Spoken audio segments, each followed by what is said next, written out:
ఓం నమ శివాయ. కార్తీక పురాణం అధ్యాయం 29. కార్తీక మాసంలో ప్రాతస్నానం, శివకేశవుల ఆరాధన, దీపదానం, ఉపవాసం, జాగరణ విశేషమైన పుణ్యఫలాలను ఇస్తాయి. కార్తీక వ్రత ఆచరణ వలన విష్ణులోక ప్రాప్తి కలుగుతుంది. కార్తీకంలో చేసే గోపూజ ఎంతో విశేషమైంది. అందుకు కుదరనప్పుడు రావి, మర్రి వృక్షాలను పూజించవచ్చు అవి అని మహర్షితో సూతుడు చెబుతాడు. అయితే రావి, మర్రి వృక్షాలు ఏ విధంగా దేవతల వృక్షాలుగా చెప్పబడుతున్నాయో సెలవీయమని మహర్షులను కోరుతాడు. అప్పుడు సూతుడు ఇలా చెప్పడం మొదలు పెడతాడు. కైలాసంలో పార్వతీ పరమేశ్వరులు ఏకాంతంలో ఉంటారు. అదే సమయంలో వారి ఏకాంతానికి భంగం కలిగిస్తూ దేవతలు వస్తారు. తమ ఏకాంతానికి భంగం కలిగించిన దేవతల పట్ల పార్వతీదేవి ఆగ్రహ ఆవేశాలకు వ్యక్తం చేస్తుంది. దేవతలంతా వృక్షాలుగా మారిపోవాలని ఆమె శపిస్తుంది. దాంతో బ్రహ్మ, విష్ణు, మహేశ్వరులు కూడా వృక్షాలుగా మారిపోతారు. పలస వృక్షంగా బ్రహ్మదేవుడు, రావి వృక్షంగా విష్ణుమూర్తి, మర్రి వృక్షంగా పరమశివుడు మారిపోతారు. బ్రహ్మకు పూజార్చిత అర్హత లేని కారణంగా విష్ణు రూపంగా రావి, శివరూపంగా మర్రి పూజలందుకుంటాయి. రావి వృక్షాన్ని శనివారాలలో మాత్రమే పూజించాలి. ఇతర వారాలలో దానిని తాకకూడదని మహర్షులతో సూతుడు చెప్తాడు. రావి చెట్టుని ఒక శనివారం రోజు మాత్రమే పూజించాలి. ఇతర వారాలలో దాన్ని తాకరాదు అని సుతుడు చెప్పడంతో అందుకు గల కారణం ఏమిటో చెప్పమని మహర్షులను అడుగుతాడు. అప్పుడు సుతుడు చెప్పడం మొదలు పెడతాడు. క్షీరసాగర మంథనం జరిగినప్పుడు ఎన్నో విలువైన వస్తువులు బయటపడ్డాయి.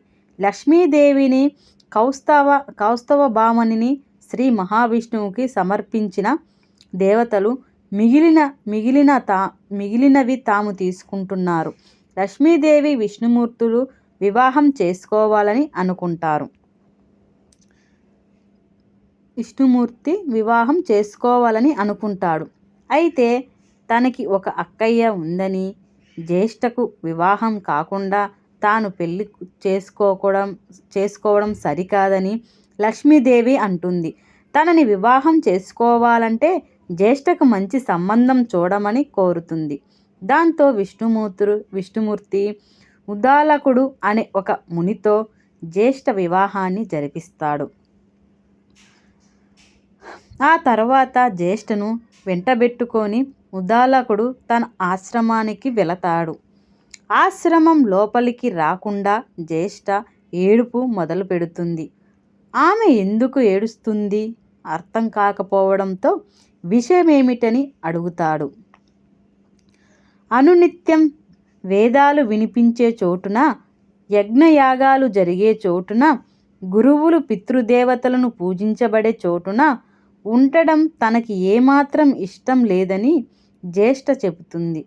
ఎక్కడైతే భార్యాభర్తలు తగువులు పడుతుంటారో, ఎక్కడైతే అతిథులను అవమానం జరుగుతూ ఉంటాయో, పెద్దల పట్ల గౌరవము, పిన్నల పట్ల ప్రేమ ఉండదో అక్కడ ఉండటం తనకి ఇష్టమని అంటుంది.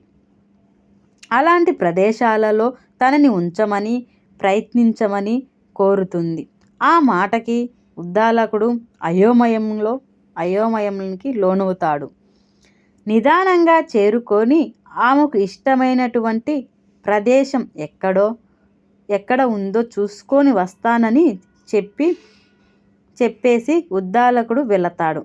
ఆయన కోసం ఎదురు చూస్తూ ఒక రావి చెట్లు మొదట్లో జ్యేష్ఠ కూర్చుంటుంది. ఎంత కాలానికి భర్త తిరిగి రాకపోవడంతో దుఃఖిస్తూ ఉంటుంది. అప్పుడు లక్ష్మీనారాయణులు అక్కడికి వస్తారు. తన అంశ అవతారమైన రావి చెట్టు మొదట్లో స్థిర నివాసం ఏర్పంచుకోమని శనివారం రోజున రావి చెట్టుని పూజించిన వారి ఇంట లక్ష్మీదేవి కొలువై ఉంటుందని విష్ణుమూర్తి చెబుతాడు. అందువలనే రావి చెట్టును శనివారాలలో మాత్రమే పూజించాలని ఋషులతో సూతుడు చెబుతాడు. ఓం నమః శివాయ. కార్తీక పురాణం అధ్యాయం 29 సమాప్తం.